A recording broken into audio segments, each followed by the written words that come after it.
Welcome back, everybody. Ready for another deep dive? Absolutely. Let's get into it.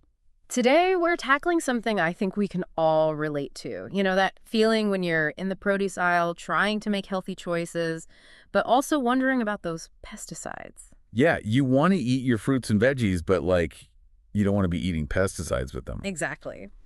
So to get to the bottom of this, we've got this really interesting article. It's called Worst Fruits and Vegetables for Pesticides from way back in 2018, published by Environmental Health News. Oh, yeah, I remember this one. It really got people talking. Yeah. And, at first glance, it kind of seems like just another one of those eat this, not that lists, but there's a twist. Right. We're going beyond just what to avoid. We're looking at how all of this connects to fertility. Exactly. And that's what makes this deep dive really fascinating.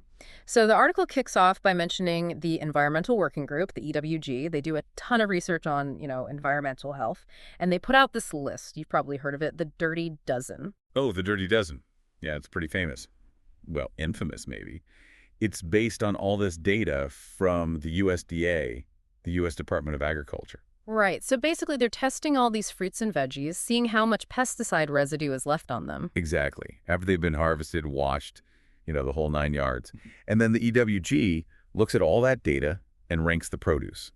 The ones with the most residue end up on the Dirty Dozen list. Okay, that makes sense. So, drum roll, please. Who are the top offenders on this list? Well, at number 1, it's strawberries. Strawberries. Really? Yeah. And coming in hot at number 2 is spinach. Oh, no. Those are like my go-tos. I have those in my fridge all the time. I know, right? And it's kind of a big deal because, get this, one strawberry could have traces of 10 or more different pesticides. 10? Seriously? That's crazy. Yeah, the article pointed that out, and it really made me think twice about what I was eating. Okay, well, now I'm definitely rethinking my breakfast smoothies. So strawberries, spinach.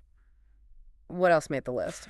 Let's see. We've got nectarines, apples, grapes, peaches, cherries, pears, tomatoes, celery, potatoes, and sweet bell peppers. Wow, it's a pretty long list. Lots of stuff people eat all the time. It is, but I think it's important to keep things in perspective. The Dirty Dozen can be a good guide, but it shouldn't scare you off produce entirely. Fruits and veggies are still super important for our health. Absolutely. Okay, so zooming out a bit, the article mentions that something like 70% of the produce tested by the USDA had pesticide residues. 70%. Yeah, that's a lot. It is. So, how worried should we be about that? Well, that's where it gets kind of tricky. You see, even though these residues are everywhere, the actual risk they pose is it's really hard to say. Different pesticides have different levels of toxicity. Okay, so it's not just about whether they're there, it's about which ones and how much. Exactly. And to make things even more complicated, you usually don't just find one pesticide, right? You find a whole mix of them on a single piece of fruit. Oh, wow. So it's like a pesticide cocktail. Right. And the research on how all those pesticides interact with each other, well, there's not a whole lot of it yet. That's part of what makes it so difficult to figure out the exact risks. So there's a lot we don't know, and that's probably why erring on the side of caution makes sense, especially for certain people. Exactly. It's always better to be safe than sorry. Right. Which brings us back to your main concern, the whole fertility question. Yeah, this is where it gets really interesting. The article talks about a couple of studies that connect pesticide exposure to problems with reproductive health. One study from 2018 found that women who were going through infertility treatment and had higher levels of pesticide residues, well, they had a lower chance of getting pregnant, like 26% lower. Wow, that's a big difference. Right. And it's not just women either. There was another study from 2015, and they found that men who ate produce with more pesticides had lower semen quality. So it's affecting both sides of the equation. That's pretty concerning. Definitely. So how does this actually work? How do pesticides interfere with fertility? Well, we don't know everything yet. Researchers are still figuring that out. Yeah. But studies on animals have shown that even low doses of those pesticide mixtures can be harmful. They can lead to more embryonic cells dying and problems with cell division. Oh, wow. So it's disrupting the really early stages of development. Exactly. And that's why it's so important to understand what these chemicals are doing, especially if you're thinking about starting a family. Okay, so it sounds pretty scary. Should we just stop eating fruits and vegetables altogether? No, not at all. Yeah. Remember, they're still really important for our health, but luckily, there are ways to reduce our exposure to pesticides without giving up on all those good nutrients. And the article actually talks about this. It's the EWG's Clean 15 list. Oh, yeah, the Clean 15. So it's like the opposite of the Dirty Dozen. It tells you which produce is least likely to have pesticides. Exactly. It's a great tool for making smarter choices at the store. Prioritizing certain fruits and veggies without having to completely change your diet. Okay, I'm ready. Give me the top three on the Clean 15. All right, the top three are avocados, sweet corn, and pineapples. Okay, perfect. Avocados on toast, corn on the cob, pineapple in my smoothies. I can work with that. Right. And the list goes on. You've got cabbage, onions, sweet frozen peas, papayas, asparagus, mangoes, eggplant, honeydew, kiwi, cantaloupe, cauliflower, and broccoli. Wow, that's a lot of options. And most of that stuff is pretty easy to find year-round. Absolutely. And while the Clean 15 is a great place to start, choosing organic can also reduce pesticide exposure, especially for, pregnant women, people trying to conceive, and parents with young kids. Right, makes sense. Organic can be expensive, but I guess when it comes to protecting your health and your family's health, it might be worth it. Exactly. It's all about making choices that feel right for you. Welcome back. We've just scratched the surface of this pesticide thing. I mean, that 2018 article was pretty eye-opening, but what's been happening since then? Has the research on pesticides and fertility changed at all? Oh, absolutely. Things are constantly evolving, especially when we're talking about pesticides and their effects on our health. It's a complex issue, and the research never really stops. So yeah, get ready for some pretty interesting discoveries from the past few years. Okay, I'm all ears. I was actually digging around looking at some recent studies, and I found some pretty significant stuff. Like one that really stood out to me. It was published in 2021 in this journal, Environment International. They were looking at pesticide exposure in pregnant women and how it might affect fetal growth. That's a crucial time for development, so anything that might disrupt things during pregnancy, yeah, that's definitely a big concern. What did the study find? Well, they looked at urine samples from over 2,000 pregnant women all over the U.S. They were looking for what are called pesticide metabolites. Right, those are basically what your body creates after it breaks down pesticides. So it's a way for scientists to measure pesticide exposure. They look at what's being excreted. Yeah, exactly. And get this, the researchers found that even low levels of certain pesticides were linked to slower fetal growth. Wow, so that's a pretty direct connection. Pesticide exposure linked to an actual measurable impact on the baby's development. Yeah, that definitely adds to all that evidence we were talking about before. It does. And it's not just that one study either. There was a review published in 2022 in Reproductive Toxicology.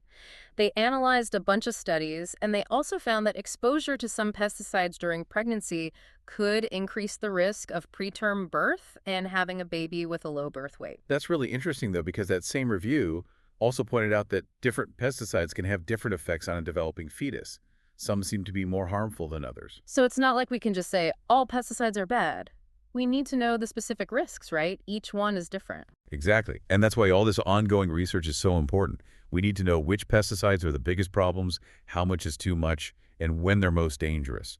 At what stage of development. That kind of knowledge helps us make better choices for ourselves and as a society. Okay, so we've got evidence about how pesticides can affect fetal growth and birth outcomes, but what about long-term effects? Like, if a child is exposed to pesticides early on, does that have lasting consequences? That's where things get a little tricky. It's tough to isolate the effects of pesticides from all the other environmental factors that might be at play. But there are some studies suggesting a possible link between early pesticide exposure and neurodevelopmental issues. Like that study from 2020, the one in Environmental Health Perspectives, they found a connection between prenatal pesticide exposure and an increased risk of autism spectrum disorder. Right, and there's other research that links pesticide exposure to problems with the nervous system, neurotoxicity as it's called. Okay, so that's pretty serious stuff. But I guess it's important to remember that just because things are linked, it doesn't mean one causes the other. Absolutely. We need more research to understand how these things are connected. But these findings definitely warrant further investigation. And the good news is that research is ongoing. Scientists are doing a lot of work on the long-term effects of early pesticide exposure, looking at things like cognitive development, the immune system, and even the risk of chronic diseases later in life. It feels like the more we learn, the more we realize how much we still don't know. Like peeling back the layers of an onion, and there's always another layer. That's science for you. It's a never-ending quest to learn more. It's about constantly discovering new things, asking new questions, and refining what we thought we knew about the world around us. And that actually brings me to something pretty interesting that I found while I was doing some research. Remember we were talking about the EWG and their lists, the Dirty Dozen and the Clean 15? Yeah, of course. Those are our go-to guides, right? Right. Well, I came across this study from 2019. It was published in Food and Chemical Toxicology, and it actually challenges some common beliefs about organic produce. It caused quite a stir in the scientific community. Oh, really? Okay, I'm intrigued. What did they find? Well, they analyzed data from over 340 studies, and their conclusion, they didn't find strong evidence that organic produce is actually more nutritious than conventionally grown produce. Oh, that's interesting. I always assumed organic meant healthier. Yeah, that's a common assumption. Yeah. And this study kind of shook things up. Some people even criticized the study. They said the methods were flawed, while others said, look, nutrition isn't the only reason to choose organic. There's the whole pesticide thing to consider too. So where do you land on all of this? It sounds like there's no easy answer. I think it's important to look at the big picture. Even if the nutritional value is similar, choosing organic might mean you're exposed to fewer pesticides. And like we've been talking about, that could be really important for our health, especially when it comes to reproductive health and children's development. It's definitely complicated. There are so many things to consider. But I'm glad we're talking about this. Hearing different perspectives is really important. Totally. We need to be critical thinkers, you know? If we just blindly accept what any one study says without looking at the bigger picture, well, we could end up making choices that aren't really in our best interest. So where do we go from here? We've got all this research, all this information, but how do we actually use it to make good choices at the grocery store? It's a lot to process. That is the million-dollar question. But don't worry, we're going to break it all down in the next part of our deep dive. We'll talk about how to take all of this and turn it into practical advice. Stay tuned. Welcome back. Wow, we really went deep on pesticides, didn't we? The Dirty Dozen, the Clean 15, fertility, even that whole organic versus conventional debate. It's a lot, right? It is. My brain's doing somersaults. So, okay, let's try to make sense of all of this. What are the main takeaways here? How can people actually use this information to make better choices at the store? Well, first things first. Don't forget how important fruits and vegetables are. Don't let the pesticide thing scare you away from eating healthy. Right, right. We need those nutrients. Exactly. So it's about finding that balance. And that's where those EWG lists come in handy. The Dirty Dozen and the Clean 15.